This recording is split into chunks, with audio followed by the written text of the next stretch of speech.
So the purpose of today's class is to first orient you with what is the methodology that we are going to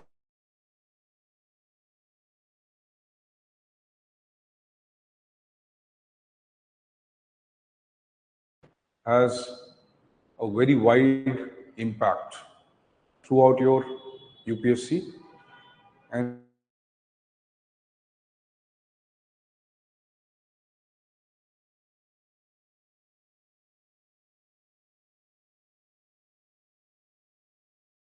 we need to maximize other aspects also, and that is the utility of this option, right?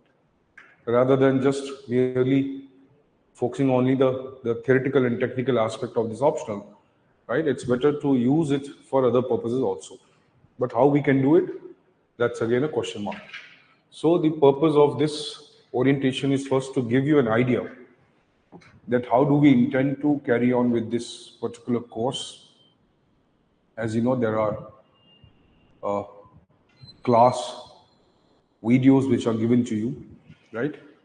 They have a very in-depth analysis regarding various topics of the syllabus. They will be given to you, which obviously you'll have to go through, right?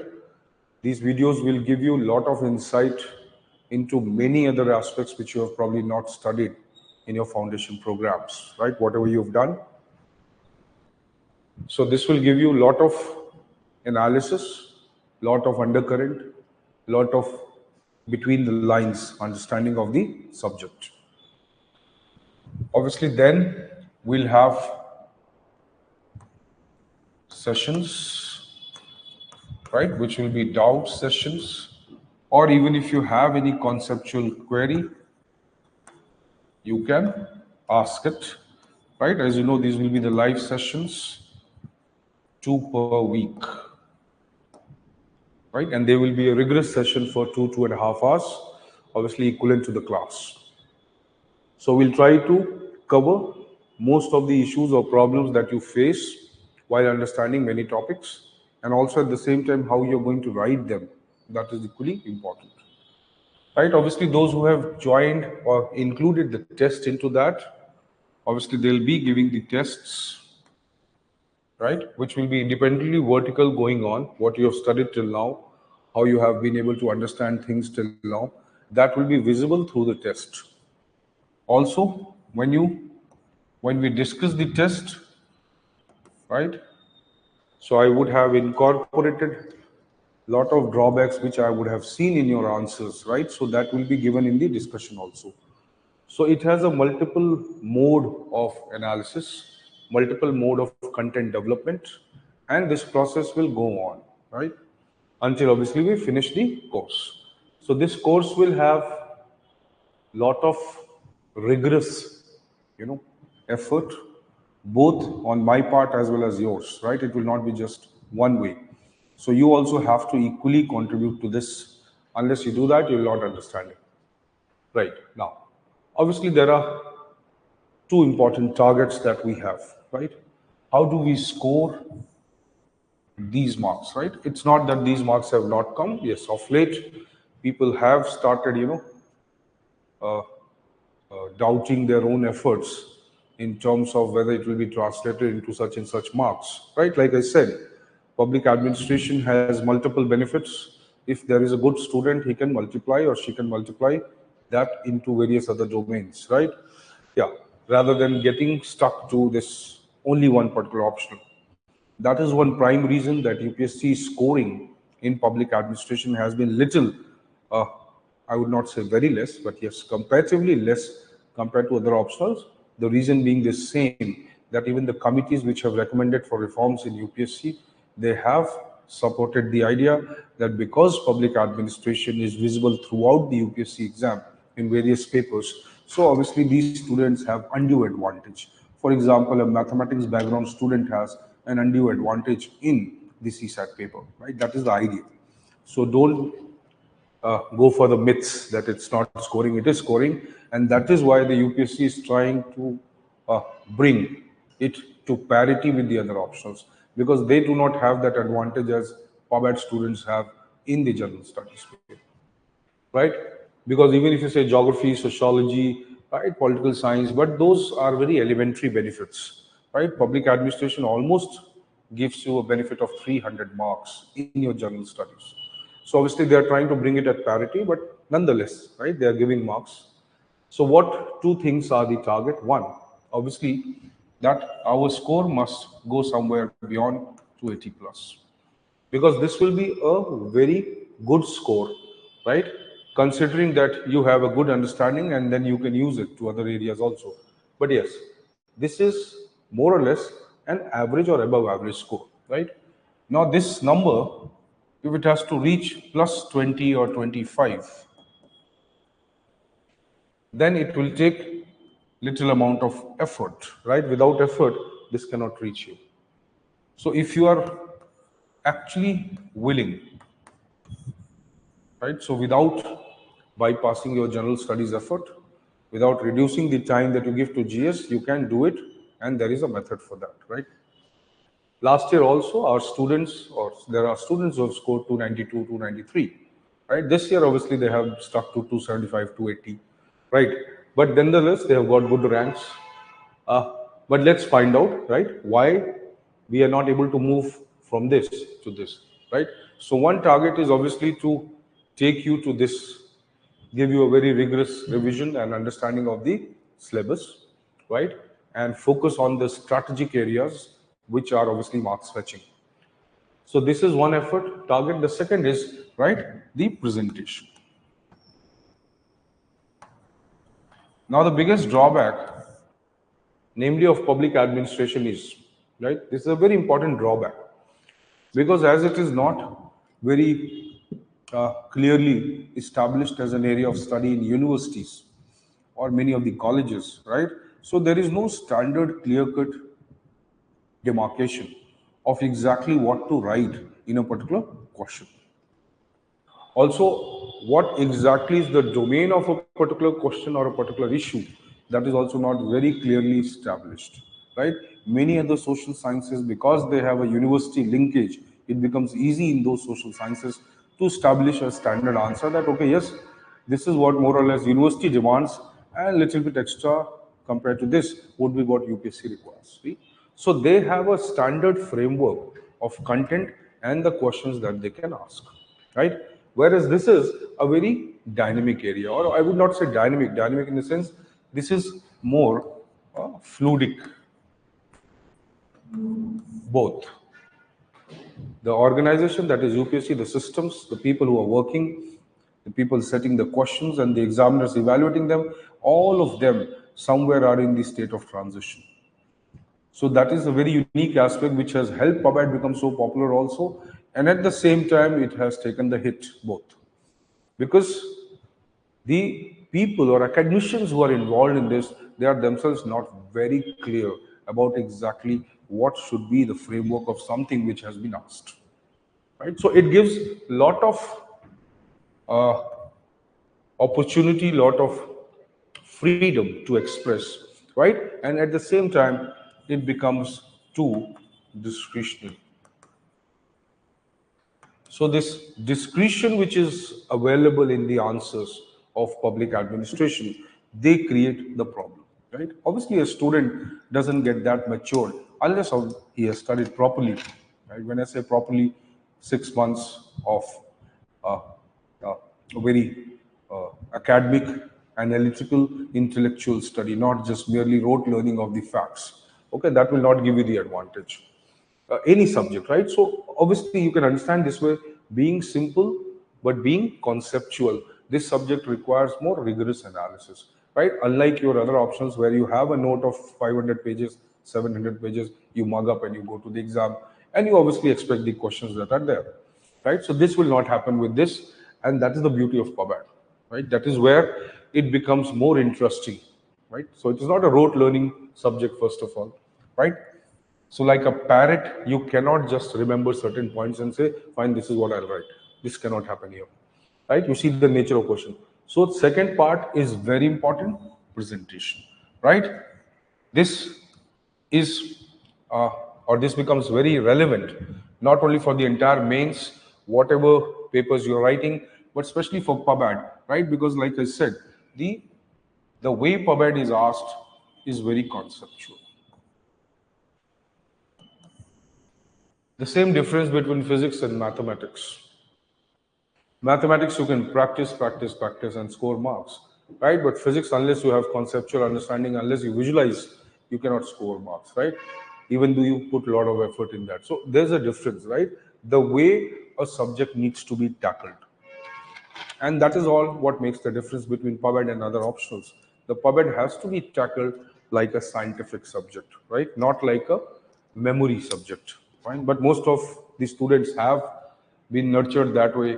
Post 2014, the exam changed, but yes, the methods obviously have not changed much, right?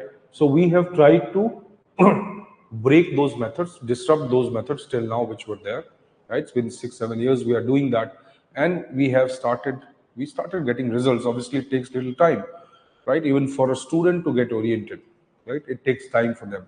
So this will be a very important factor which will be focusing on the conceptual development, right? Now, many of you who might be thinking that presentation is merely an accumulation of information in an organized manner, right? That is not correct. Presentation has a very vital component of analysis. Analysis which is not complicated. Analysis means it helps you, right? Think certain things. Without thinking, you cannot write it. Analysis means lucidity. It has to be so easy to grasp. Not layman's easy, but yes, an academician's easy, right? A person who studies can easily understand what you're trying to say, right? Then analysis also requires comparative study, right? Comparative studies. Or to an extent, you can simplify and say comparisons. Right. Now, see. So we will be throughout this program, right? In general, also when we teach foundation, we do the same thing, but obviously there the time is more. Here we have less time and you have to perform well, right? Obviously, those who are tending to revise it, they also need to compress their strategy into 3.5 months, right? And then they have to perform. So we will focus on this part majorly, right? Though we'll talk about all the facts, right? But still, we may not obviously get into so much of simple analysis, right? Now see, so I'll come to these points, right? Now see, so when you have, let's say you know the paper, obviously, so let's say you have a 10-mark question, you have a 20-mark question, you may have a 30-mark question, right? Or you may have 25-mark question, right? You may have 15-mark questions, and likewise.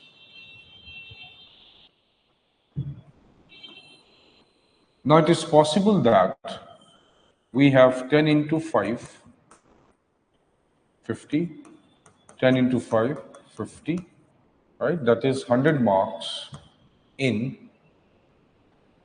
one paper divided into two parts, part A and B, that you know, question 1 and question 5. Now out of 10 marks, it is easy to score 5 to 5.5. Now that is a very good strategy, that if we are able to score, right, out of this 100, 55 to 60 marks, right, then out of 150, right, how much we do need to score, right? So get a good score, out of this we need to score 90 to 100, which is possible. So your best strategy first should start with focusing on conceptual developments. That is where we can score very high in these 10 markers, right? Most of these students treat these 10 markers as a subsidiary question, right? Focusing only on 20 or 25 or 30-mark question, right? Which is not a correct strategy. So first there has to be alteration in the strategy, how to focus these questions, right? And in both the papers, you can get 50 to 60 marks in these. That means technically 120 out of 200 marks, which will be a very good strategy. right? So overall, when you get 120 out of, you can imagine, okay, out of the rest, you need to just get 180 marks, right? Which is quite possible. Fine. Now see. So there is obviously a way, right? When it comes to 10, your target has to be at least 5.5 to 6, which is doable. Like I said, considering conceptual clarity is there. If it is not there, obviously it will take little time. Fine. Out of, let's say, 15 markers or 20 markers, right, it is quite difficult to get 50%, because then the length and breadth or the scope of the writing will increase, right? Description will increase. Arrangement of the content will matter a lot. How the flow of ideas are there, that will also matter a lot. So here, right, you can tend to get somewhere 9 to 12 marks, right? When I'm saying 9 is out of 15 and 12 is out of 20. So because we should target that 12 marks out of 20. Fine, that will be, and out of 15, getting 8 or 9 or 7.5 and 8 is more easy, right? So if you strategize these two aspects, automatically your score will increase. Because when you are appearing for the exam, you are mostly focused on completing the paper, but not enhancing the score. Okay, that is, you can just introspect whatever you have done in your mains previously, right? If you have written it, you'll find out that the way you attempted the paper was merely to finish the paper or to find out those questions that you know somewhere and you want to write it, right? That was the only strategy you followed. So that is not a strategy to be followed. You have to focus, you have to look at every question as an opportunity of getting 50 to 60% marks. So as we increase in every question, right, that ultimately becomes 50% or 60% marks. That is what we need, right? So see, right. So when we are dealing with shorter questions, right, 10 markers,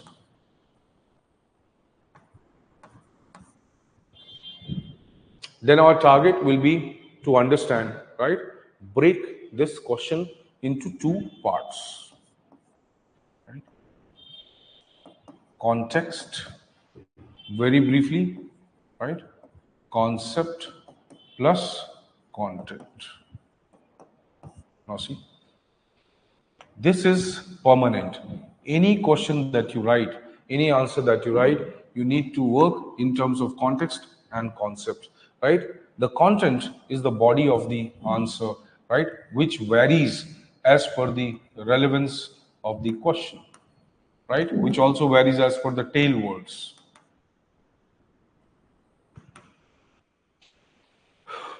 This is also a consequence of practice, right? So context and concept, right? I'll take a simple question. Right.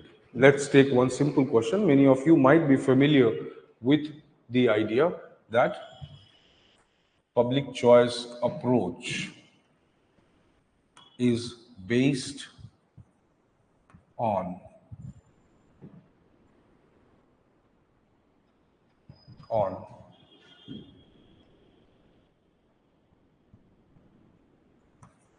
methodological individualism.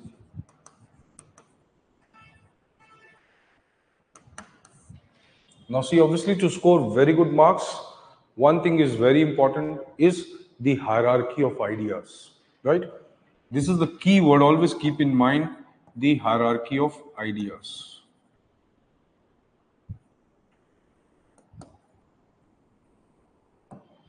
Without the hierarchy of ideas, you cannot present your answer in a lucid manner. Otherwise, it will just be haywire. It will be an anarchic answer. Nobody wants to read any anarchic answer, right? So, now see. So, PCA is based on methodological individualism, right? Keep in mind the hierarchy of ideas. This is the fundamental thing that you should remember while writing any answer, hierarchy of ideas, right? So, tell me some of you, what exactly do we mean? Now we are writing a 10 marker answer, right? And we keep in mind the two C's, the context and the concept. Fine. So somebody of you, can you tell me what is the idea behind it? PCA is based on methodological individualism, right? Anybody can come up with some keyword. You're visible to me. Kindly tell me, anyone. What exactly does this mean? The PCA is based on or was based on the methodological individualism. Anybody?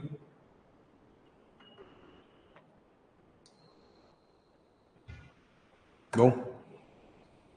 You don't want to be vulnerable? Okay. Fine. Now see, keep in mind context and concept, right? Now see, when you talk about PCA, develop your ideas, hierarchy of ideas, right? PCA is public choice approach. What is the what was the reason behind the emergence of PCA? What was the context of PCA? Right? Simple. The PCA was an outcome, right? Or a kind of backlash or a kind of reaction to the welfare state. Now, this welfare state is in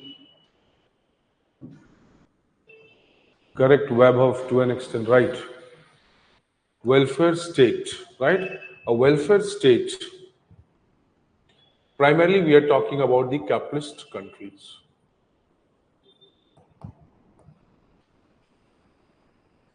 Now that welfare state, obviously it is a welfare state and we are also a welfare state, but we are democratic socialist and they are capitalist, right? So it was obvious that in their or in European and countries and America, right, primarily the notion of welfare state was a consequence of the post Second World War, right? Reconstruction.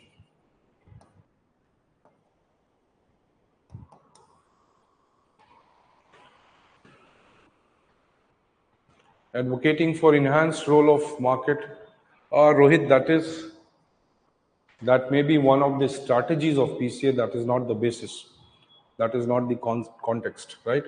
So welfare state, that is why I said hierarchy of ideas, keep in mind, right? With very slight changes, you can get very good marks. The only problem is that when you're writing the answer, you are highly bothered to review what you're writing. You just write because you feel that you're writing correct, right? So there is a capitalist state, right? Second World War, they opened their, or the government started intervening in developmental programs. There was need for government expansion in several activities, right? Notion of social development took the center stage. Fine. So they were also witnessing a lot. Obviously, you cannot write all of that, right? But you have to just brainstorm the context, right? So now you can make a mind map. So there was welfare state, capitalist, Second World War, social development was an important aspect. And if you know, if you remember, at the alternative or the parallel side of this was the emergence of the ideas of new public administration. So PCA comes in 1960s somewhere, right, with roots in 1940s, and in 1960s also you have the new public administration. Now when you are dealing with the context, if you miss this aspect, right, the examiner may assume that you do not have a totality of understanding, right? So even though it is a 10 marker and you might say that no, why we, no, it's not a general studies 10 marker. In general studies 10 marker, you can be very specific, factual in nature, but not in optional, right? The idea is how can we edge out the competitors? That's the idea, right? So if you're just like them, then you are no different from them. So you have a context of new public administration as well, right? Uh, an aftermath of a welfare state, capitalist society, which was obviously, where the government's intervention was increasing, right? And social development was the purpose, and the emergence of the theoretical idea of new public administration, right? All of them, to an extent, were a reaction to the Bureaucratic model. Bureaucratic model of administration. That was the primary idea, that they were criticizing, right? One was criticizing too much of technical knowledge, one was criticizing too much of government and bureaucracy. Both were criticizing the traditional public administration, right? So public choice approach becomes more understandable when we take a framework of the NPA also, because NPA was also criticizing the government and PCA was also criticizing the government. So what was the difference between their criticism, right? So this was technically the theory of state, right? It was targeting the very idea of the state itself, that what is the notion of the state or the government, the notion of the state or the government. Now this is the context we are talking about, and now we are moving to the concept now, right? And this relationship should be seamless, it should not seem to break. So when we start with this, and then we very seamlessly carry forward this idea that it was basically a criticism of the theory of the state, the very basis on which the state is made. What is the state?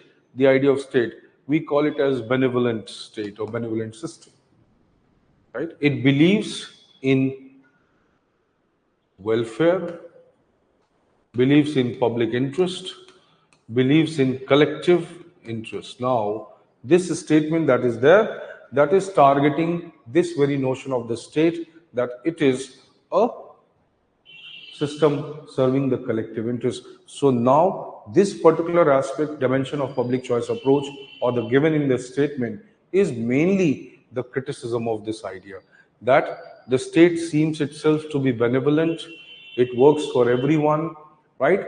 And it works for collective interest. Though the public choice scholars, right, because they come from the perspective of political economy,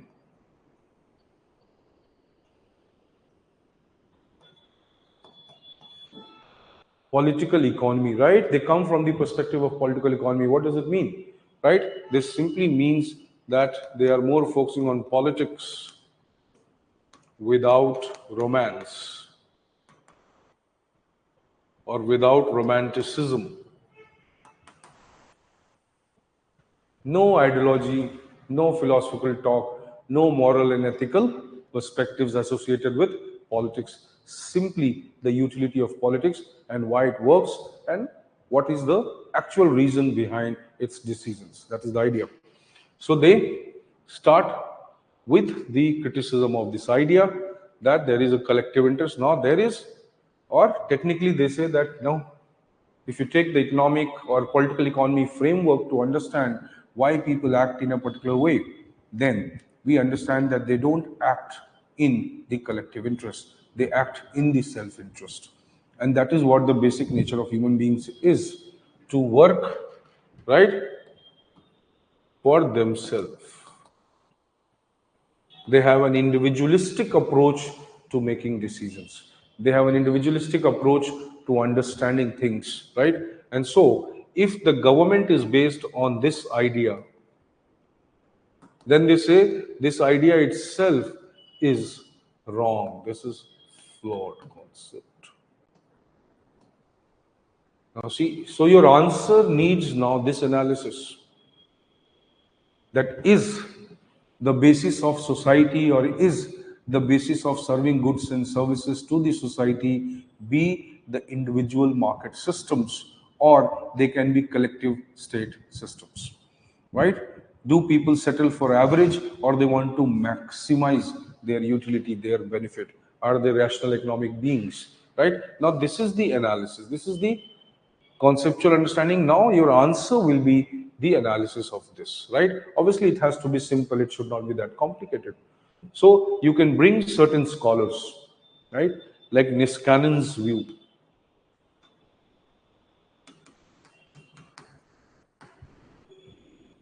Niskanin's view, right?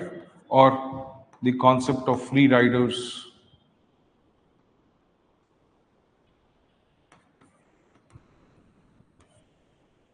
right? Rent seekers. You can bring these views. And through these views, now you can highlight that yes, public choice perspective, right, represented society as an aggregate of individuals and not a collective system. When it is a collective system, an average satisfaction takes place, but not the actual satisfaction. And this is what public choice theory was trying to highlight, that the state is not the appropriate system or institution to serve the individual needs, and that is why the citizens or the citizens as customers will always be dissatisfied. So PCA is trying to project itself as an alternative to the government or the state system as far as the goods and services are concerned, right? Obviously, PCA is not looking at the strategic functions of the state, that is defense or education, or for that matter, security, law and order. It is not looking at these aspects, right? It is mostly focusing on the peripheral or commercial functions of the society, right? So now, if this is the overall analysis, right, with the use of certain scholars, that you should never neglect, right? But then you have to, right, at least conclude that no, or you need not to totally agree with the statement that is given. So you can always bring some Indian perspective that okay, yes, India is also a democratic state, right, like many European countries, but here we follow democratic socialism, right, and it has worked quite well for us. We also globalized, but at the same time, our globalization is not the ideal globalization that many of the Western countries follow. And because of that, we have been able to balance the individual with the collective. You see, we liberalized economically and we liberalized politically or decentralized politically at the same time. And that shows the maturity of our governance compared to theirs. So now, when you are writing such an answer, you need to first brainstorm it, right? Most of us, like you said, you'll pick up a line, individuals take rational decision, right? Correct, to an extent, right? But how do we extend this idea? See, the PCA views the society as an aggregate of those individuals who are self-interested, right? It may not be called as selfishness, but self-interest. State is a representation of that, but state is a collective interest system. So this self-interested people, right, creating a state for collective interest itself seems to be a opposite idea. That is what their main theory was, right? Public choice approach also was somewhere it provided an alternative ideology to the understanding of state and bureaucracy, right? Till now, it was believed that yes, there is need for reform, there's need for change, there's need for development within the administration and the state or bureaucracy, and that will transform the society. So PCA also somewhere brings the new perspective that state or bureaucracy is not central to governance, right? So obviously, PCA had unique contribution to the development or academic development of public administration, moving out or moving it out, taking it out from the dominance of political science, right? Now, see, obviously, these are the perspectives which can come when you are introducing the public choice approach, right? That it is a political economy approach. It focused on this, right? It was a very important academic development that brought an alternative idea to the state. Now, see, as you introduce your topic in this manner, obviously the maturity and the gravity both of your answer is reflected, right? But majority of you are in a hurry to somewhere finish, right, writing those keywords which obviously do not mean unless they are put into a right perspective, right? So this is what one simple example is, right? Now, obviously there are lot of topics, let's see, for the paper one, right, which are frequently asked in one way or the other. So today we'll try to focus on those certain things which you need to focus more, right? Kindly you'll get a content from us. Kindly use that content, right? That's a good content. Probably you don't need much more than that. If you're able to do it properly, you'll get a lot of marks. right? But yes, like I said, you have to use it in a very sensible manner. So when you think of paper one, right, most of the complicated areas are basically related to unit one, right, two, and maybe a few other units. But these are one of the most important units, right, where most of the questions can come, right? Theories, administrative behavior, and likewise, right? Now, what exactly is the idea here? When you're reading these three units, they cannot be read in isolation from each other, first of all, right? Obviously, you cannot read all of them together. But when I say not in isolation, you have to use one idea into another, the other into the first one, right? You have to take a vice versa stand. Only then you'll understand these topics. How can it be done? Let's say, for example, right, you're studying what is public administration.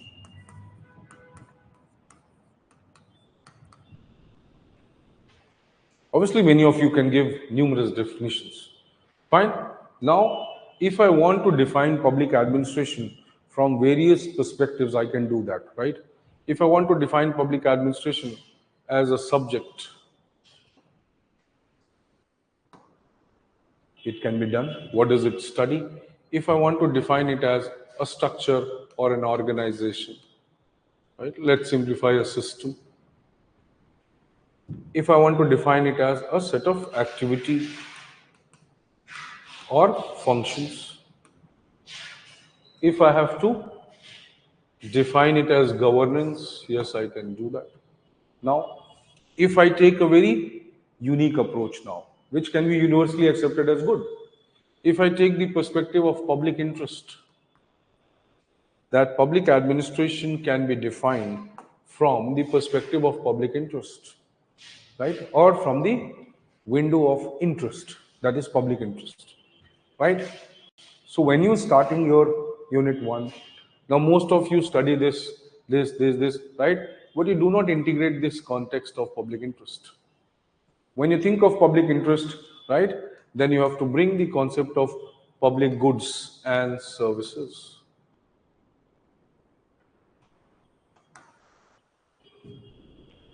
Public goods and services obviously have to be distinguished from private goods and services, right? Or private interest, public interest versus private interest, right? When you think of public interest, you also have to bring the perspective of philosophies. Philosophies of public interest. How are we going to view public interest? What are the parameters we have to evaluate what is public interest? Is public interest equal to collective interest? Right? Collective interest. Now see, if you have a conceptual connection, you will get a lot of keywords and you don't have to memorize them. Okay, that is the idea. Don't memorize the keyword. You understand the ideas, the keywords will come naturally to you. So is public interest equal to collective interest? Is collective interest equal to majority interest? We are talking about a democracy. Now see, if you're writing a question on public, what is public administration? Simple question. And you're simply writing what is there, right? In Lakshmikant or in any other book that you've read, right? You simply start writing it, it will make no sense because obviously everyone else is writing the same thing. That is the problem in public administration because the question is not clear cut, right? But the approach of most of the people writing the answer is same. So if you start with this perspective, that public interest, and then talk about the philosophies of public interest. Now that makes your answer very interesting. Ultimately, see, collective interest is not equal to majority interest, right? You can disagree with this, that collective interest is equal to general interest. General interest, right? Obviously, Wilson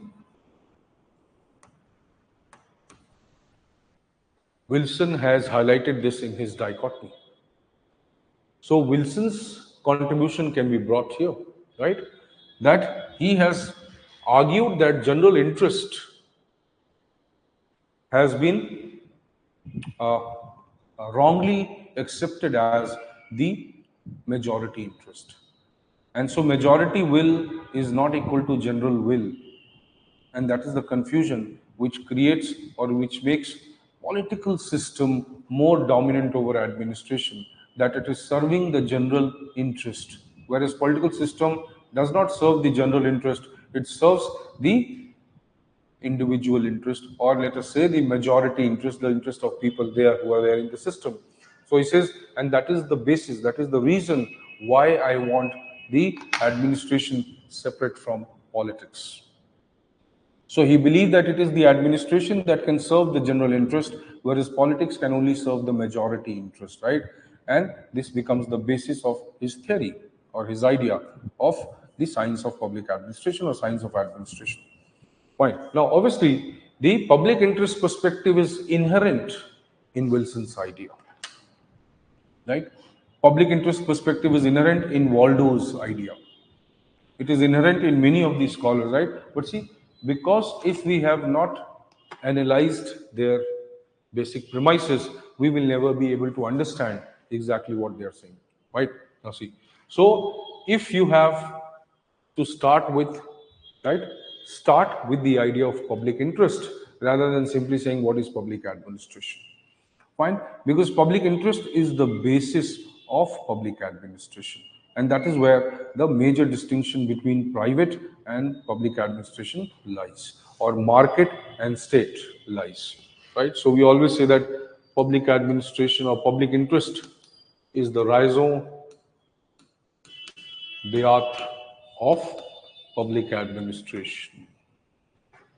Public interest is the raison d'etre of public administration, right? That is the reason for existence.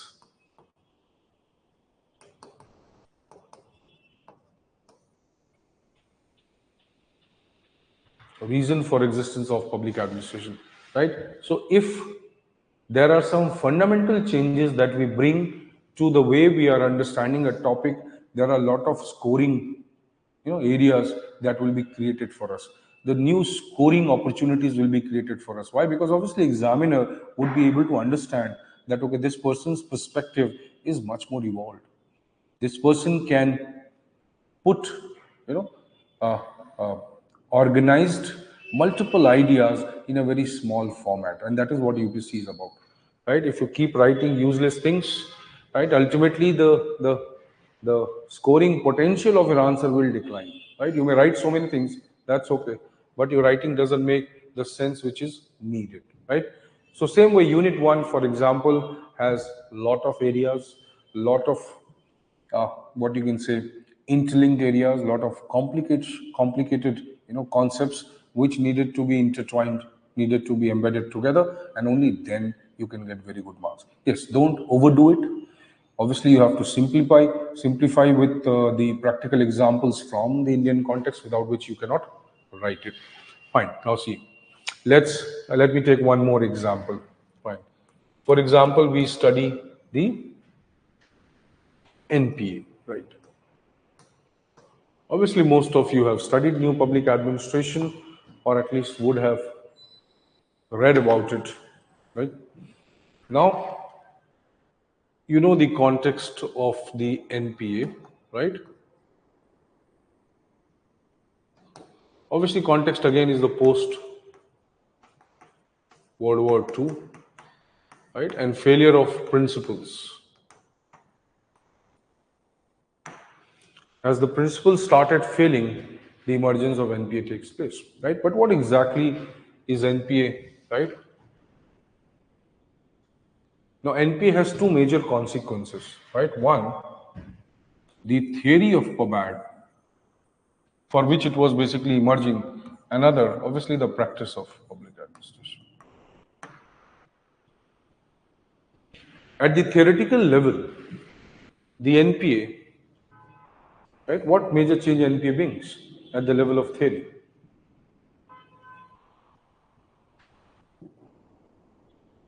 Anybody has any views? What major change or impact does it create?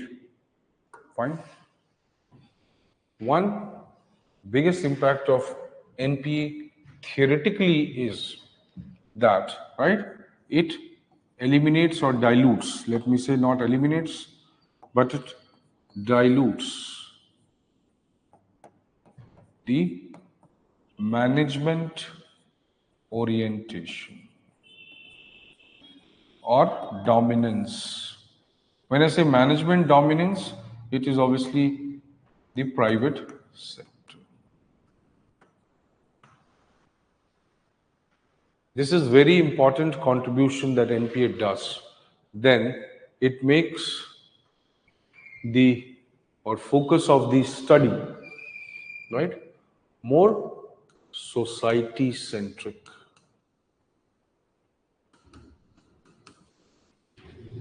That means it brings more pragmatism, more practical aspect to this theory or theory building in public administration. So we say it is more pragmatic. That means it is trying to bring theory, right, closer to practice. Right? It was also a consequence of various reforms movement.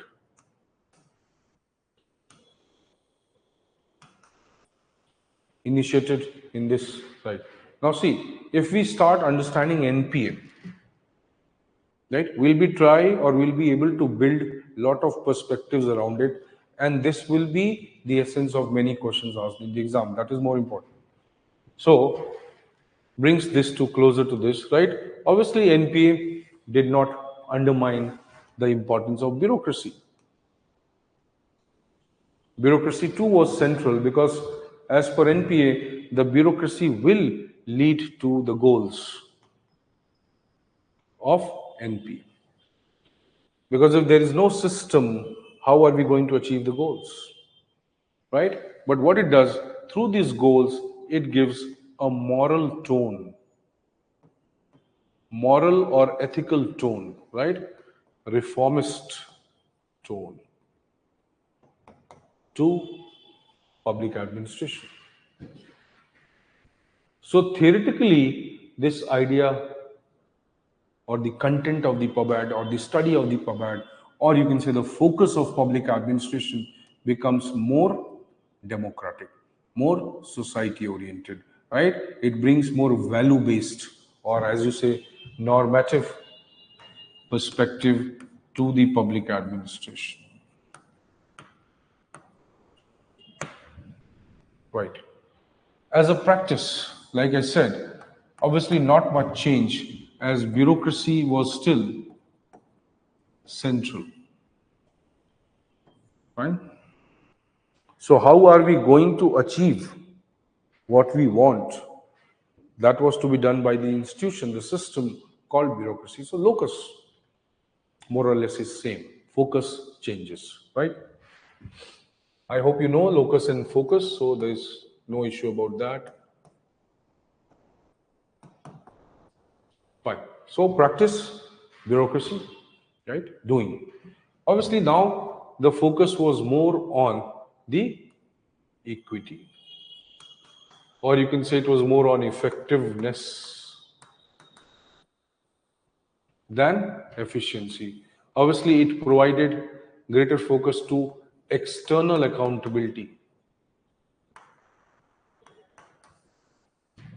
The administrators would be answerable to whom? Right? Obviously, to the system, but also they will have a commitment to the people.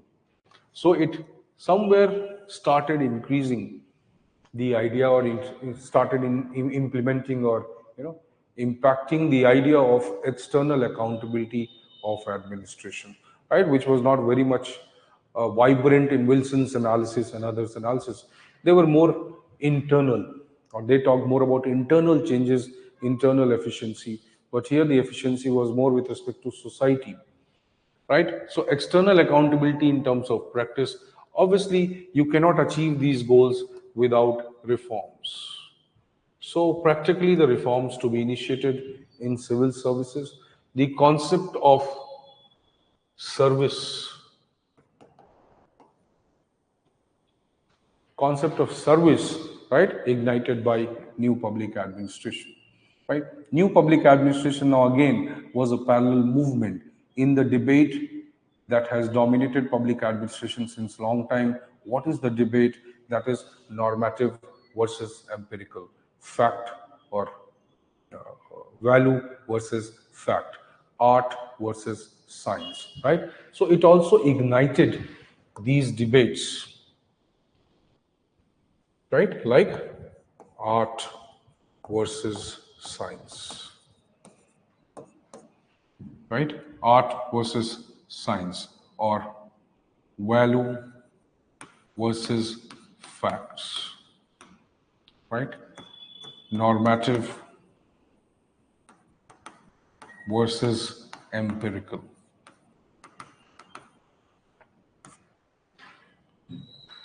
right? Then obviously qualitative versus quantitative, right? So somewhere the NPA had so many other consequences which we generally fail to appreciate or comprehend because we have not analyzed in that manner, right?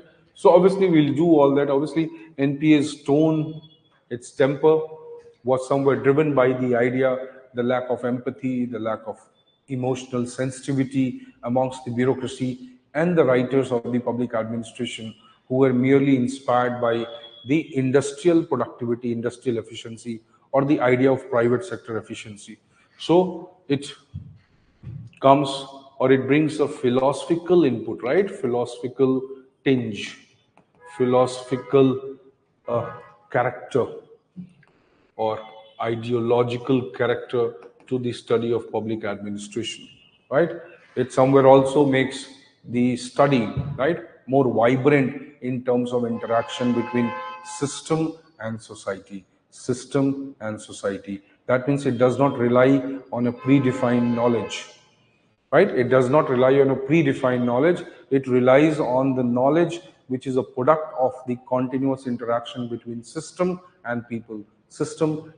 So it automatically brings a feedback perspective, right? It becomes, or somewhere promotes, what you call as phenomenological.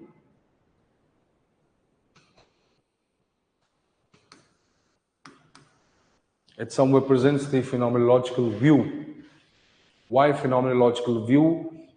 Because obviously it is not focusing too much on theory building, right? Something very concrete, something I would say predefined. It does not accept predefined things, right? It believes that knowledge is a product of interaction, right? It somewhere discards the universal knowledge,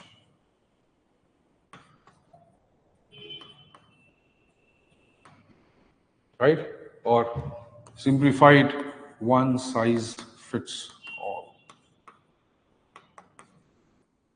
So somewhere NPA discards this one size fits all, and it says yes, there should be room for creativity, there should be room for spontaneity, there should be a room for interaction, and based on this interaction, the strategies and the knowledge and the academic content can be developed, and obviously the practice can be improved.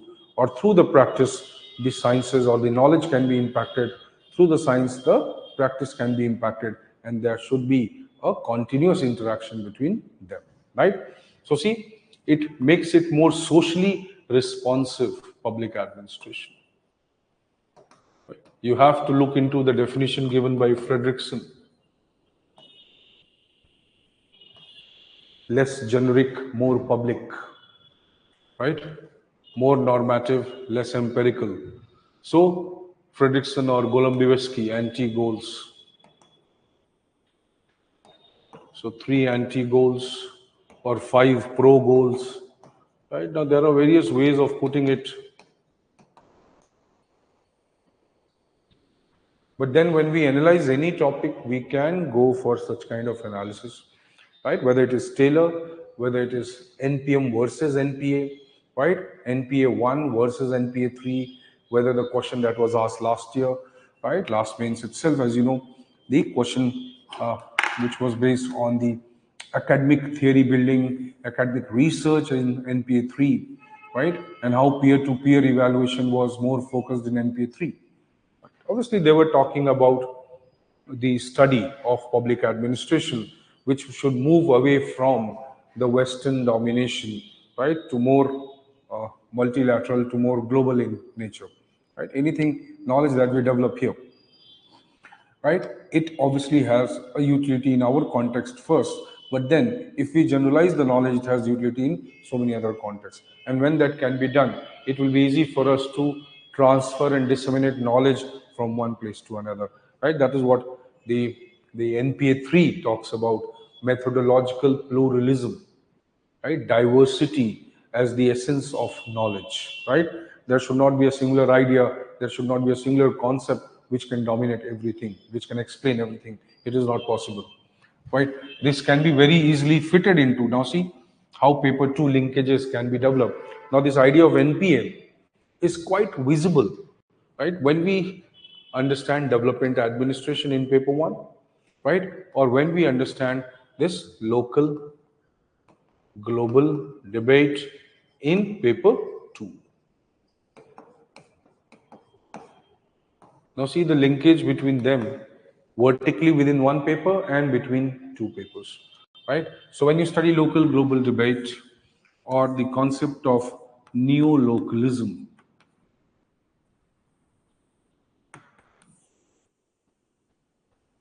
right? The concept of neo-localism is focusing on obviously the community orientation.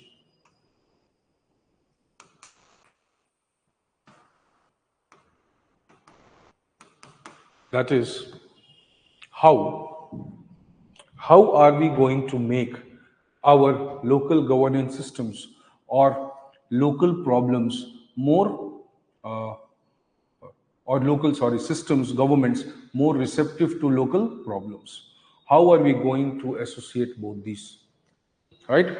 The local governments must have the capability to deal with local problems. The local problems today are not merely impacted by local conditions, they are also impacted by international conditions. They are also impacted by regional, national, global conditions, right? Take, for example, Punjab. So, when right, Punjab elections, or let's take the Punjab Canada connections, right?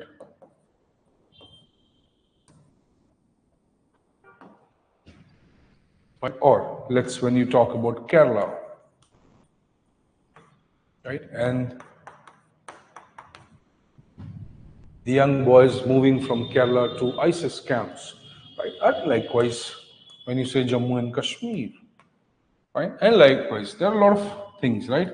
So when you think of a lot of these local problems, right? Even disaster management, fine, disasters, Naxalism, internal security, developmental issues. There are a lot of issues which are more locally visible, but they are somewhere triggered and influenced by global conditions, right? Market, local markets, trade, right? Dumping, and there are so many factors, things that you can explain, right? Environmental governance, many factors. See, so obviously, neo-localism talks about these strategies. It talks about the new values or new value systems which are emerging with the impact of decentralization of power, or with the impact of access to goods and services, access to new culture, access to finances, opportunities, technology, exposure of local with regional, national, global, right? So now, right, rather than just merely mugging what is neo-localism, you have to understand the idea. So when you're thinking of that, right, you will have to make a strategy that administration should be more localized in nature. It should have more local understanding, right?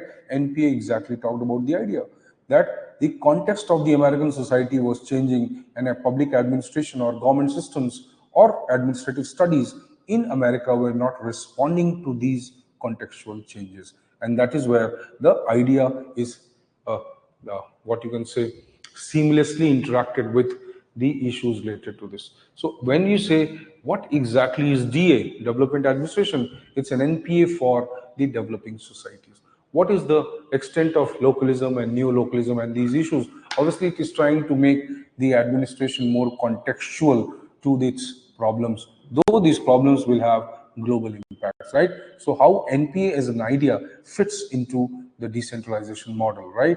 Which we should do. We are talking about the localized NPA models. We are talking about the native NPA model, the regional NPA models that we can float in our countries or in many other countries of the world, right? NPA 3 has duly taken into account these factors, that there are non-Western factors, there are non-Western academic studies, there are non-Western scholars, right, who need to get duly a place in the theory and academic theory or academic study of public administration. Without that, the subject or the discipline of public administration is incomplete, right? So see, phenomenological perspective has a lot of implications.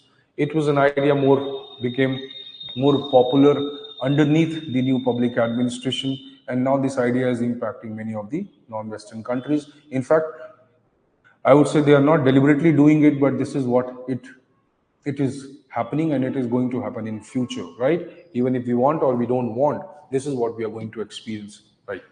And likewise, so see, so many of these concepts, right, whether governance or good governance, right, accountability and control, administrative law, many of these concepts, right, are to be used, right, parallelly within the paper one and also with respect to paper two, right? Lot of content can be included from second ARC, right? Obviously, you need not mug up all of that also, right? Second ARC provides a very important basis. It gives us a basis of understanding, right? It provides us with certain perspectives or framework to describe a problem in detail, to understand the various undercurrents, various hidden aspects of the problem, right? To explore that problem to an extent where the theory from paper one can be brought. Let's say, for example, right, we are talking about disaster management, right? Obviously, disaster management entails conflict. Conflict would require the understanding of Foley, for example, or McGregor, right? Let's talk about Gram Sabha or the development plans of the Gram Sabha. Obviously, the concepts of Fayol, right, Gulick and Erwig, and many other scholars can be fitted into there, right? Even Taylor's scientific management is equally impactful, necessary for the Gram Sabha development plans, right? Because resource management, capacity building, skill and training, technical know-how is necessary for making the Gram Sabha or the local bodies highly efficient, accountable, and obviously you can say more beneficial to the local community, right? So there are various ways by which naturally we can bring these perspectives, right? New public management model. Obviously, neo-localism somewhere is also focused on implementing technologies for local management, local development, right? Now, NPM had brought this perspective that use of efficiency devices, efficiency tools, right? It enhances the administrative utility or impact of administration overall. Fine, then. And likewise, see, neo-Weberian state, the idea which was again theoretically very popular around 2000, 2004, it has become popular now also, right? The same is visible when we talk today about the Niti Aayog. The Planning Commission, a centralized system, has gone away, but Niti Aayog comes. What does Niti Aayog do? It is basically integrating the functioning of central and the regional governments, right? But ultimately, what it is doing, in planning, we criticize that state dominates, but Niti Aayog also somewhere, even though it is promoting public-private partnerships, no doubt about it, right? But even Niti Aayog somewhere is a kind of revival of the, what you can say, the more NPM type planning commission, right? That is what Niti Aayog is. So reinventing planning commission.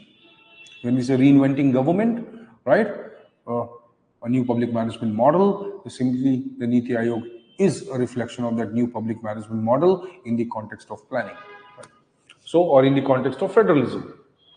So, see, you can use such good concepts, such easy to understand. They are not very difficult, right? Slowly and slowly, once you build up the idea, once we keep discussions, we keep doing discussions on, I think, Tuesdays and Fridays, 2 days in a week, or test discussions. There are a lot of things, the content you will get, right? And I believe and I'm quite sure that you do not need any content beyond that. If you are able to just put those content in perspective, write a more organized answer, use certain kinds of what you can say the value added, mechanisms like certain good diagrams, right? Depiction of your answer in a particular format, keeping in mind the concept, the context or the concept, right? The body of the answer, and obviously, adding certain new perspectives to that, keeping in mind the relevant linkage between them, right? Definitely you can score very well marks. One important thing that I would also say is the choice of the question. You are not here to mug up the entire syllabus. That part is over, right? So you're doing foundation, you are studying it. Yes, you might have done so many things, right? They may not have relevance now. But when you are trying to score, maximize your score, you have to focus on some key areas, let's say 60-70% of the areas, and there you maximize. Most of these areas that are there in paper 1 or 2, right, they somewhere are integrated with the other topics. So you need not give a lot of time on those topics, right? We'll also develop, right? Once you're through with these sessions, once you understand them, right? Those are class sessions. So obviously you will not feel bored because they are not like studio type sessions, right? That's more boring. So just when you start reading them, understanding them, and uh, associating with the notes, right, that you have studied till now, or obviously with the handbook that or handout, sorry, we give you. So it will make sense to you, everything, right? Don't try to mug up.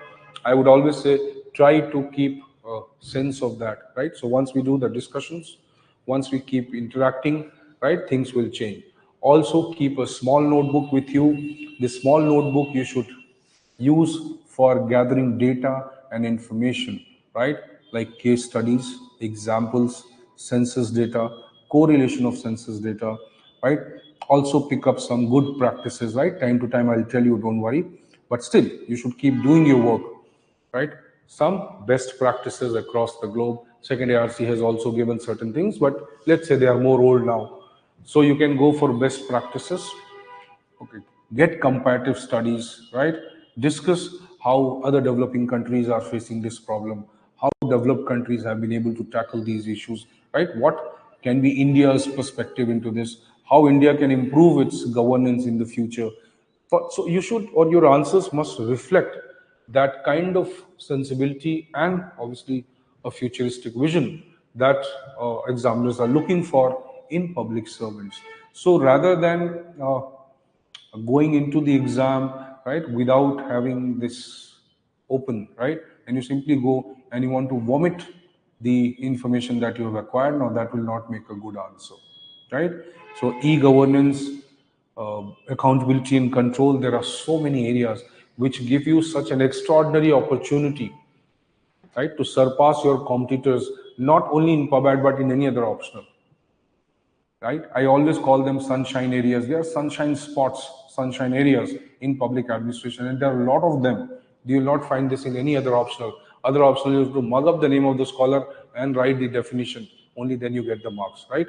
But yes, in PubAd, you have a lot of opportunity where you can maximize these areas with some golden nuggets, right? Some beautiful ideas that you have that you can nurture over a period of time, right? So focus on developing concepts, right? Expressing those in a very informed, organized manner, use of data, fact, analysis, comparison, case studies, right? And then formatting them into a consumable, usable form that is going to give you a lot of marks, right? And there's no dearth of marks, right? The only problem is, like I told you, the public administration lacks university correlation. The public administration lacks the patronage that many of the social sciences might be getting because of the examiners having the affiliation with various institutions, right? But then, like I said, the UPSC itself is quite aware of the fact that public administration is an optional which a student can use to maximize his score many places, right? And that is why they are trying to bring it at parity with the others, right? Because this question has been raised in Labasna also, that most of the PubAd scholars or PubAd aspirants, students who enter the civil service, right, they mostly go on topping the Labasna. So most of the training you'll see, right, you find out from your friends also, you'll find that many of the people topping the training modules, right, they are basically people from PubAd background. So they are also quite aware of the fact that yes, a person studies an optional and gets multiple benefits. So how can we, make them comparable to other optionals, people studying other optionals? So that is also one important concern, but that should not be a concern for us, right? Because we already know that we are at an advantage. The only thing is, are we able to reap advantage of that particular thing or not? Now, see, obviously, because we study more or less for gathering information, right, for writing some notes and for compiling huge and unnecessary information and then trying to replicate that in the exam, that is not how it should be. Once you've understood, now you have to discuss, analyze, and then develop, right, a performer, a kind of invincible framework for yourself, right? Every person's expression may differ, yes, but the key ideas, the key concepts will not change. Fine.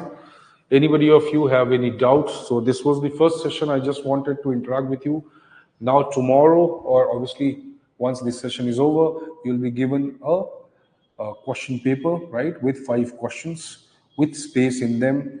You have to write it, right, and then obviously Sunday or Monday onwards we'll be putting the classes for you so that you can go through them. Then Tuesday again we will meet, Friday again we'll meet, right? So we'll keep doing it and I'll keep telling you what exactly you need to do. Kindly keep your doubts ready, right? Stick to the topic first, what is being taught, take out the doubts from there, right? And obviously raise the doubts related to the concepts that you've studied. Okay, if there are issues related to your content, whatever you have understood till now, that also you can bring. There's no doubt. There's no problem with that, right? But you'll get a paper, right? Do that paper, submit that paper so that I understand that exactly where do you stand right now, right? Don't ask me to give marks or evaluate it. I'm just using that answers that you write, right, to give you an average score that you might get in the exam, just to find out exactly where do you stand and how much actually you know.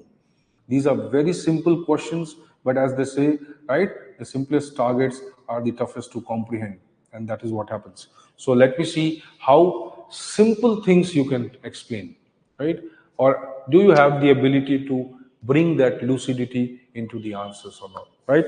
So see you then in the next interaction, right? Any doubt you have as of now, fine. So don't ask today, just go today, right? Revise certain things that you have done, right? Your unit 1 you can revise, attempt the questions, right?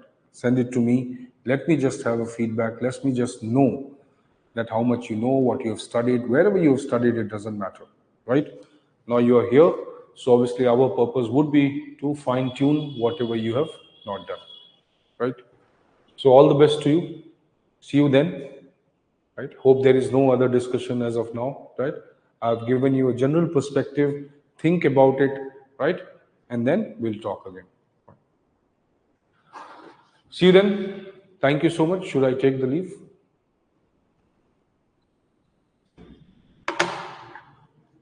All the best to you.